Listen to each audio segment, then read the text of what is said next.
Экстренная ситуация во всех аэропортах Москвы. Лавров заявляет об ударах по Киеву, а в Казахстане отказываются говорить о причинах трагедии в Актау. В эфире «Нехта» самые важные и интересные новости к этому часу. В Баку ожидают признания от Москвы. Новые подробности падения самолета в Казахстане. Как Кремль пытается замести следы. Публичный конфликт. Лукашенко получил по усам от премьера Армении. Как Пашинян в присутствии Путина унизил самопровозглашенного в ответ на его хамство. В России назвали перемирие с Украиной путем в никуда. Как долго продлится война и чего на этот раз захотели представители Кремля? Друзья, всем привет! Буду рад вашему лайку, подписке и репосту. Вы прекрасно знаете, что для нас это очень важно. Также оставляйте свои комментарии. И спасибо вам за обратную связь. Об актуальных и важных событиях прямо сейчас начинаем. РФ потеряла практически 2 десятка своих военных после того, как ВСУ ударили по командному пункту оккупантов в городе Льгов в Курской области. Об успешной ликвидации военных Путина сообщают официальные источники вооруженных сил Украины. В результате удара, вероятно, погиб заместитель командира бригады и еще 17 военнослужащих ВС РФ, большинство из которых офицеры штаба. Боевая работа по важным военным целям российских оккупантов будет продолжаться. В российских Z-пабликах публиковалась противоречивая информация. Изначально там похоронили замкомандира 810-й бригады морской пехоты РФ Паштова Салима. О его смерти написала сестра, которая вскоре заявила, что он воскрес, то есть выжил и лишь ранен, но говорить ему тяжело и состояние непростое, да и находится в больнице, а похоронили преждевременно якобы из-за путаницы. Напомню, украинские военные ударили по нежилой, но гражданской части дома по улице Липкнехта, 39 в городе Льгов, где располагались военные Кремля. Экстренное событие для Москвы. Все аэропорты российской столицы прекратили свою работу и фактически оказались парализованы. Росавиация ввела ограничения на вылет и прилет самолетов. Все это произошло накануне 26 декабря. Внуково, Домодедово, Шереметьево и Жуковский буквально замерли для обеспечения безопасности полетов из-за якобы угрозы ППЛА. Телеграм-каналы Мэш и База сообщали, что такие ограничения были введены из-за плана «Ковер». Это режим, когда небо полностью закрывают, а пилоты получают приказ на немедленную посадку или выведение из определенной зоны всех находящихся в воздухе самолетов или вертолетов. Об этом плане «Ковер» россияне узнали с началом войны, которую Путин развязал против Украины. Теперь в российском небе часто летают и украинские дроны, которые направлены на военные объекты. Отмечу, что работа московских аэропортов была возобновлена. В Казахстане на 10 дней за решетку отправили блогера, который первым выложил в сеть фото и видео с места крушения самолета под Актау. Об аресте успел сообщить лично Азамат Сарсенбаев на своих страницах в соцсетях. Говорит, что его назвали человеком, который якобы мешал работе спецслужб на месте падения самолета. Известно, что до задержания Азамат писал о том, что успели рассказать ему выжившие, постил фотографии с места катастрофы и уточнял, что все мировые СМИ использовали его кадры для своих материалов. Вероятно, властям не понравилась утечка информации, которая в дальнейшем может помешать в построении нужной позиции для общественности. Так и непонятно, за что меня задержали. Конкретную статью нарушения не предъявили. В предоставлении адвоката мне отказывают, запрещают вести видеосъемку. Для того, чтобы защитить себя. И главный вопрос, каким это образом я мешал работникам спасательных служб. Вы понимаете, что это полнейшее дно. Друзья, в общем, мне нужен грамотный адвокат. В Казахстане накануне опознали тела еще нескольких погибших в авиакатастрофе. Напомню, что выжить не удалось 38 пассажирам рейса Баку-Грозный. Заместитель премьер-министра страны, который сейчас возглавляет спецкомиссию по поручению Токаева, Базумбаев, вновь высказался о версиях трагедии и был немногословен. Никакую из версий мы не подтверждаем и не опровергаем. Расследование продолжается. Издание Евроньюз, напомню, ссылаясь на свои источники в правительственных кругах Азербайджана, которому и принадлежал самолет, сообщило, что причина падения далеко не в стае птиц, а в российской ракете ПВО. Рейтер также пишет о том, что самолет рухнул из-за работы ПВО в Чечне. Один из азербайджанских источников, знакомый с ходом расследования авиакатастрофы, сообщил Reuters, что предварительные результаты показали, самолет был сбит российской зенитно-ракетной системой «Панцирь-С», а его связь была парализована системами радиоэлектронной борьбы на подлете к Грозному. Источник заявил, никто не утверждает, что это было сделано намеренно, однако, учитывая установленные факты, Баку ожидает от российской стороны признания в том, что азербайджанский самолет был сбит. Среди наших подписчиков много граждан Казахстана. Что известно вам о трагедии в Актау и что думаете о ходе расследования? Друзья, и как считаете, если причина в российской ПВО, станет ли об этом известно официально? Решатся ли признать?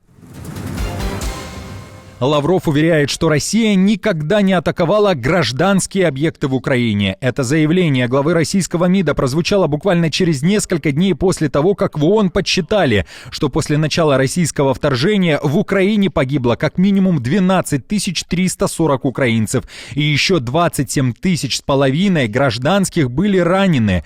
Но по версии Лаврова, Москва бьет только по так называемым центрам принятия решений. Мы поражаем те точки, из которых ведутся обстрелы наших территорий, гражданских объектов, и от которых гибнут мирные граждане. Еще раз подчеркну то, что говорил президент. Цели для поражения на территории Украины мы подбираем, исходя исключительно из угроз Российской Федерации. Это могут быть и военные объекты, предприятия оборонной промышленности, центры принятия решений в Киеве. Вполне могут быть тоже такими целями. Но отвечать по гражданским целям – это не в наших правилах. Второй день подряд Лавров говорит и о переговорах с Украиной. На этот раз он заявил, что перемирие – это путь в никуда, а России, внимание, нужны гарантии безопасности. Что думаете о таких циничных заявлениях Лаврова? Напишите в комментариях. Богатые россияне не могут жить без люксовых западных сумок и уже нашли пути обхода западных санкций, чтобы покупать дорогие вещи. Пока часть населения не может позволить себе потратить на новогодний стол более $50, о чем говорят результаты многих опросов, другая часть россиян обращается к персональным покупателям для доставки в РФ брендовых вещей. О маршрутах, по которым в Россию привозят все, что связано с последним писком моды, пишет Financial Times. Состоятельные россияне регулярно обходят ограничения на торговлю люксовыми брендами, используя небольшую индустрию персональных покупателей, реселлеров и трансграничных контрабандистов, чтобы оставаться в курсе последних трендов европейской моды. Авторы публикации уточняют, что согласно таможенным записям, лишь в сентябре этого года в РФ доставили около 300 итальянских сумочек. Средняя цена одной – 180 тысяч рублей.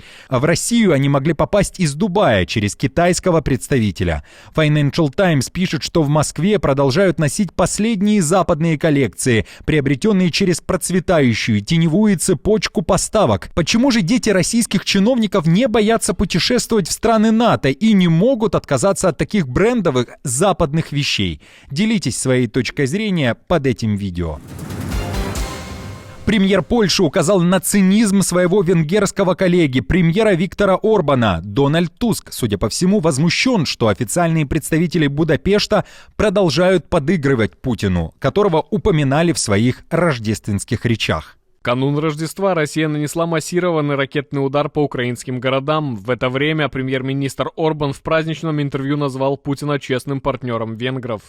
Вспомнил Туск и экс-заместителя министра юстиции Польши Марчина Романовского, который бежал в Венгрию и получил там убежище. Уже находясь в Будапеште, бывший польский чиновник, на которого в родной стране заведено дело по обвинению в коррупции, на венгерском поздравлял всех с Рождеством. Напомню, что Варшава назвала враждебным актом Венгрии по отношению к Польше предоставление убежища Романовскому.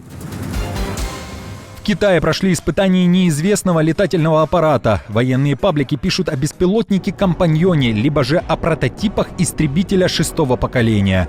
Пролет самолета, похожего на космический корабль, зафиксировали в сопровождении истребителя над китайским городом Чэнду.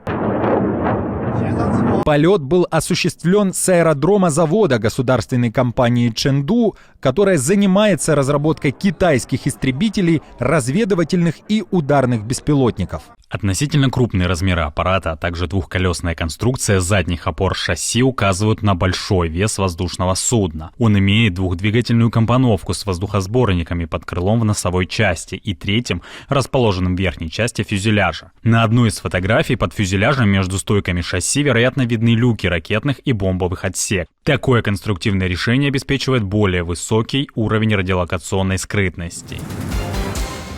Премьер Армении Пашинян поставил на место Лукашенко. Перепалка произошла во время заседания Высшего Евразийского экономического совета и под объективами десятка камер. Лукашенко возмутило то, что Пашинян отказался приезжать в следующем году в Беларусь, когда председательство в ЕАЭС перейдет Минску. Самопровозглашенный президент Беларуси начал откровенно хамить Пашиняну, но получил достойный ответ. Просто хочу уточнить, что мы не возражаем против проведения заседания Высшего экономического совета ЕС в Минске, но я хочу заранее сказать, что наша делегация примет участие в заседании в режиме видеоконференции. Спасибо. Что за проблема? Что у вас за проблема? Далеко до Минска или некому вас подвезти? Мы организуем доставку вашей делегации, если нужно. Александр Григорьевич, я по этому поводу выступил с публичным заявлением, и это заявление остается в силе. Я не думаю, что это правильный формат, чтобы обсудить эти вопросы. Просто вы сказали, затронули вопрос, я должен был сразу среагировать, что не было никаких недопониманий. Мы рассмотрим ваше заявление. Что тут рассмотреть? Вы не можете рассмотреть мое заявление, потому что мое заявление это не подлежит к рассмотрению. Пашинян в июне этого года четко заявил, ни он и ни один другой официальный представитель Армении не ступит на белорусскую землю, пока в Минске сидит Лукашенко. Такое решение премьер страны принял после того, как Лукашенко заявил, что участвовал в подготовке 44-дневной войны в Карабахе и поощрял, а также верил и желал победы в этом конфликте Азербайджану. Друзья, на этом все. Не забудьте оставить свой лайк и комментарий. Мы же с командой продолжаем следить за самыми важными новостями. Оперативную информацию от Нефта ищите, как всегда, в наших телеграм-каналах или на платформе X. Спасибо вам за доверие и то, что остаетесь с нами. До новых встреч и хороших вам новостей.